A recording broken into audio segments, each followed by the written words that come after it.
परब्रह्म तस्मै श्री गुरुवे नमः। गुरु चरणों में शीश नवाना, गुरु की सेवा करना, बिना गुरु के ज्ञान न पै हो,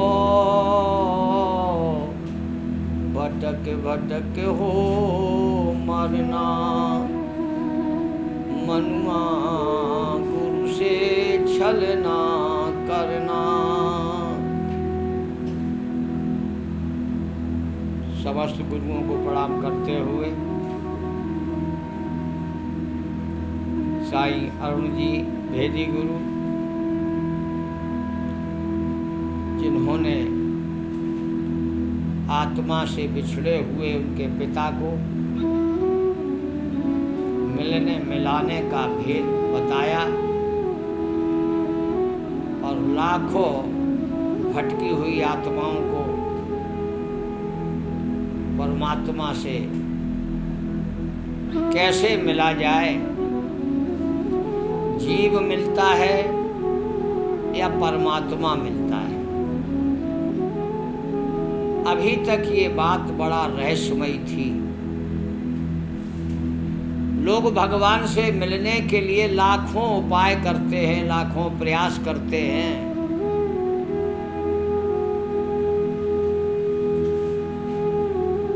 कोई ध्यान धारणा योग समाधि त्याग तपस्या, न जाने भगवान से मिलने के शास्त्रों में कितने साधन बताए गए, कितने मार्ग बताए गए, कितने पंथों का निर्माण हुआ,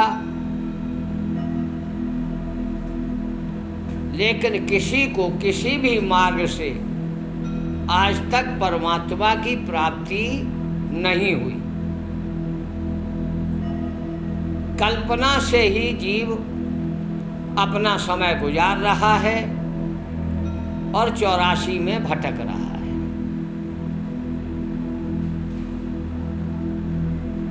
बिन हरि कृपा मिले नहीं संता। कलयुग में ऐसे समय जहां मारा मारी का दौर चल रहा है, हर जीव परेशान है, उस वक्त में परमात्मा ने कृपा की। भेदी गुरु ने भेद बताया, पलक झपकते राम लखाया। जिसके लिए ऋषि मुनियों ने जन्म जन्म मुनि जतन कराही, अंत राम गयावत नाही। राम को मिला ही नहीं सके। नित नित कह के वेद थक गए, उसे किसने जाना। आज ये सिद्ध हो गया कि अपने प्रयास से परमात्मा को कोई पा नहीं सकता। परमात्मा स्वयं ही जो है ना, जीव पर कल्याण करते हैं और उसको अपनाते हैं।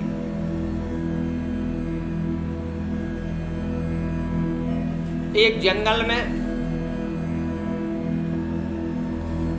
एक शेरनी आती है,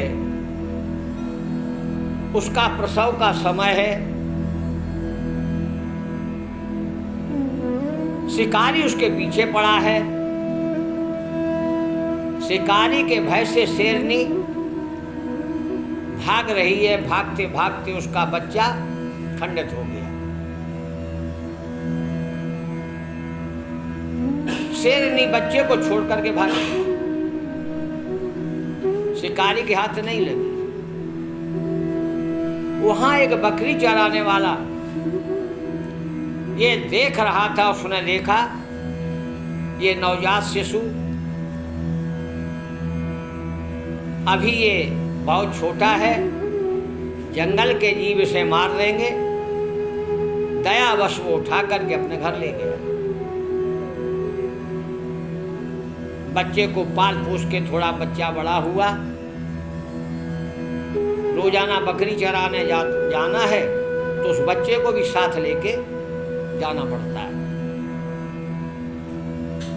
धीरे धीरे वो बच्चा बकरियों जैसा ही हो गया, बकरियों के पीछे पीछे चलता रहता।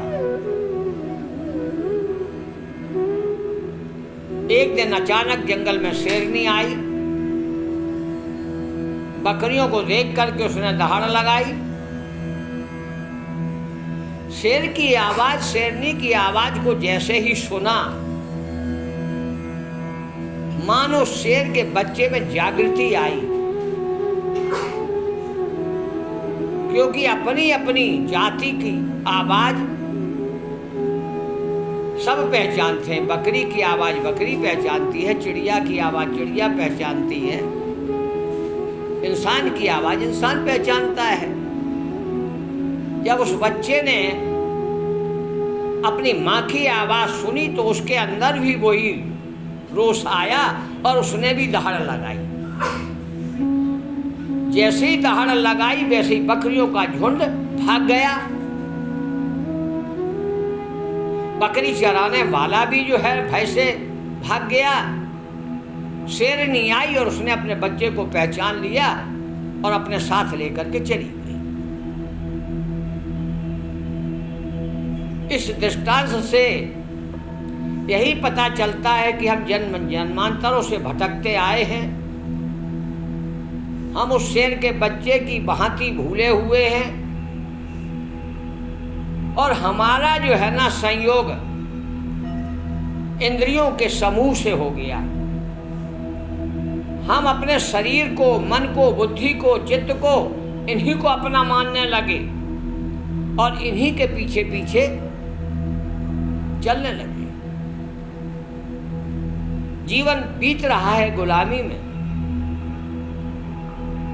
इस गुलामी से मुक्त करने के लिए दहाड़ लगाई है शेर ने, साईं अरुण जी ने दहाड़ लगाई है। सोई हुई आत्माओं को जगाया है। अब पता चला है कि परमात्मा स्वयं लेने आता है।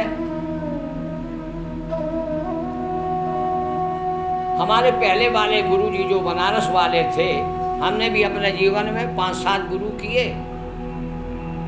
भागवत सिखाने वाला गुरु अलग, माला मंत्र देने वाला गुरु अलग,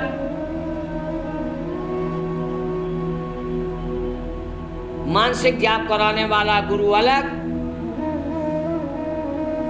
भगवान की कृपा से,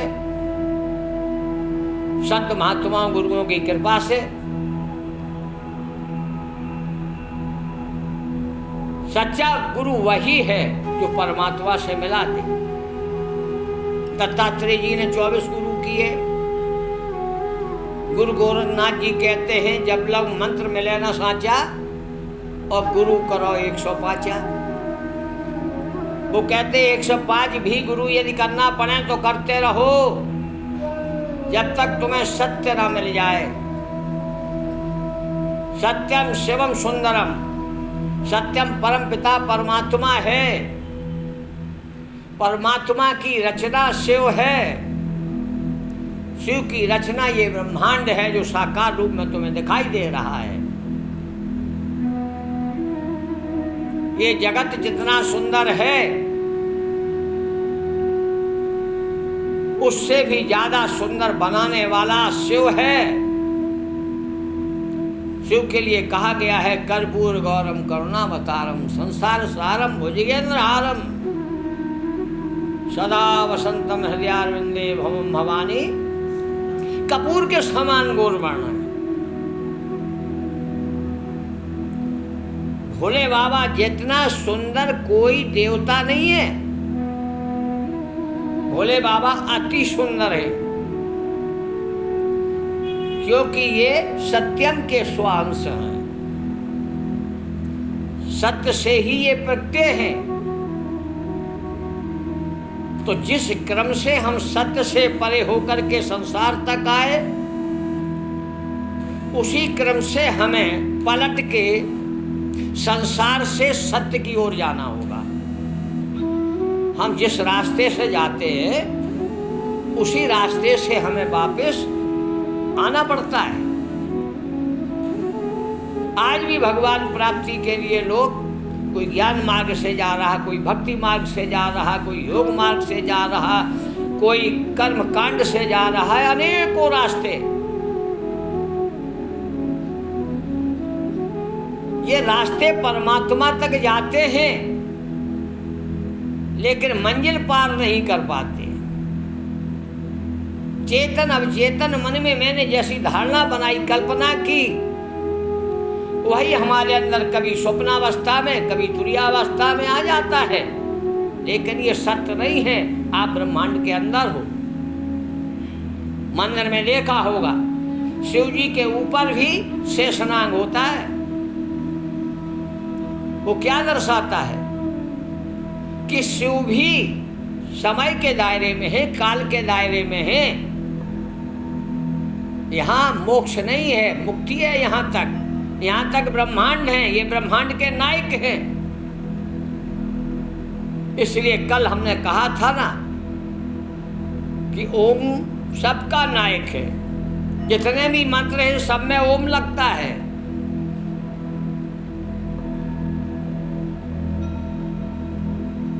अब मैं आपको बताता हूं कि ओम क्यों। ओम ही मुख्य है। ओम से जितने मंत्र बने हैं ना, जाने कितने लोग आए, उन्होंने अपने अपने मंत्र बनाए, अपनी अपनी कामनाओं के अनुसार बनाए। ये सब इंसान के बनाए हुए मंत्र हैं, भगवान के नहीं। भगवान का एक ही मंत्र है, ओम। जितनी भी आपकी कामनाएं हैं, जितनी भी आपकी चाहतें हैं, सारी चाहतों को पूरा किया जा सकता है मात्र एक ओम का जाप करने से।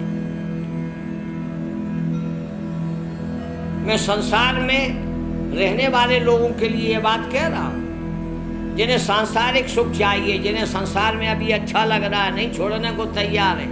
हमारा घर न छूट जाए, परिवार न छूट जाए, धन न छूट जाए, एक हवेली है दूसरी बन जाए, ऐसे लोगों के लिए चाहत है, ऐसे लोगों के लिए ये पूजा है।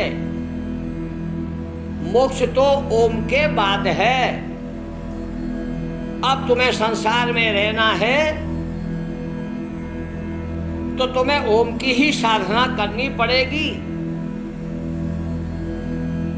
ओमकार की साधना, उपासना, चिंतन, मनन, जप सब कुछ कल्याणकारी है। इसका ध्यान करने से आपकी आत्मा शुद्ध होगी। आत्मा शुद्ध होगी, दुखों का निवारण होगा। ओम मन को भी शुद्ध रखेगा। ओम के जप से देवताओं के भी दर्शन होंगे, आपकी आध्यात्मिक चेतना बढ़ेगी और ओम ब्रह्म की प्राप्ति यानी शिव की प्राप्ति होगी। शिवोहम शिवोहम सोहम, यहां तक आप पहुंच जाओगे। जिस देवता की आराधना करोगे वो देवता अपने लोक तक ले जाएगा, उसकी ड्यूटी है। भगवान कृष्ण गीता में कहते हैं, अर्जुन तू मेरी भक्ति करेगा तो मैं तुम्हें मेरे लोक तक ले जाऊंगा, लेकिन यदि तू मोक्ष चाहता है, पहले कहते सर्वधर्म परित्यज्य मामेकम शरणं व्रज, सब छोड़कर मेरी शरण में आ जाओ। और अंत में कहते हैं भारत, अगर तुझे मोक्ष पाना है तो उस अंधकार में विराजित उस परम पुरुष परमात्मा की शरण गहो। किसी तत्वदर्शी संत के पास जाओ, वो तुम्हें तत्व से समझाएगा, वो तुम्हारा भेद जो भ्रम है वो मिटा देगा और परमात्मा तुम्हें अपना लेगा, तब तुम्हारा कल्याण होगा। पहले कहते हैं आ और फिर कहते हैं जा। गीता के 18वें अध्याय के 65वां श्लोक में भगवान कृष्ण कहते हैं, हे अर्जुन जा,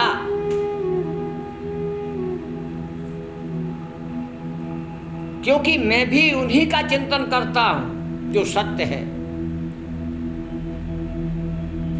जिसने समस्त ब्रह्मांडों को रचा है, समस्त ब्रह्मांडों के देवी देवताओं का कवाड़ करने वाला, सबको अपने आप में समेटे हुए वही एक सत्यम है, वही सत्य है। उस सत्य तक जाना है, वही मोक्ष मार्ग है। और जिनकी इच्छाएं हैं तो इच्छाओं की पूर्ति के लिए ओंकारं ध्यायते नित्यं ब्रह्म ज्ञान प्रजायते, जपा संजायते मुक्ति, ओंकाराय नमो नमः। नमस्कार की जगह भी यदि ओम प्रभु, ओम शांति ऐसा बोलो। ओम के लिए कोई नियम नहीं है, चलते फिरते उठते बैठते जागते, लेकिन ओम के जप में तुम्हारा भाव प्रधान होना चाहिए। जो मैं रोज बता रहा हूं, मन निर्मल होगा, बुद्धि निर्मल होगी, निस्वार्थ होगे। यदि तुम्हारे अंदर स्वार्थ से कोई पूजा है तो वो कभी सफल नहीं होगी। भगवान की पूजा कब फल देती है? जब आप निस्वार्थ होकर के, निष्काम भाव से, कपट छोड़ करके यदि मंदिर में प्रवेश करते हो तो तुम्हारी झोली भर जाएगी। और कपट लेकर स्वार्थ के लिए, भगवान कहते कितना चालाक है, रहने के लिए घर दे दिया, लड़के दे दिए, औलादें दे दी, उसके बाद भी मांगता है। अरे इसकी तो आदत पड़ गई मांगने की, भगा देते हैं। तो जिसे बहुत मांगने की आदत है वो मंदिर में न जाए। तुम्हारी पूजा भगवान स्वीकार नहीं करता। भगवान दीन दुखियों का दाता है। जिसके प्रारब्ध में नहीं है, भाग्य में नहीं है और दुखी है बेचारा, तो भगवान कहते हैं चलो हमारे पास आया तो कुछ ना कुछ दे दो, वो दे देते हैं। लेकिन आज राशन कार्ड की दुकान पे जाओ, गरीबों की भीड़ कम है, पेंशनरों की भीड़ ज्यादा है। जो पेंशन पाते हैं उनके आधार कार्ड ज्यादा है, उनके राशन कार्ड ज्यादा है। घर में जितने लोग सब कमा रहे लेकिन खड़े राशन की दुकान पे, ये पाप कर रहे। परमात्मा ने तुम्हें दिया है, उतने में संतोष रखो, दूसरों का हक मत खाओ। भाव से भटक गया इंसान, भाव से भटक गया इंसान, कैसे उसे मिले भगवान, कैसे उसे मिले भगवान। भाव बिना तो जग नहीं चलता, भाव बिना तो जग नहीं चलता, भाव बिना रिश्ता नहीं जुड़ता, भाव बिना तो जग नहीं चलता, भाव बिना रिश्ता नहीं जुड़ता, भाव बिना सौदा नहीं मिलता। बाजार में जाओगे तो बिना सौदे के कोई भाव मिलेगा? बिना भाव के कोई सौदा मिलेगी? तो भाव बिना सौदा नहीं मिलता, कैसे उसे मिले भगवान। भाव से भटक गया इंसान। इसलिए भाव शुद्ध होकर के मंदिर में जाओगे, तुम्हारी कामना पूरी होगी। इसलिए ओम ओम ओम मामे विस्मरण। ओम ब्रह्म है, ओम आत्मा है, कहीं ओम शरीर है, ओम मन है, ओम बुद्धि है। समर्पण कर दो। ओम मयम जगत, ओम मयम जगत।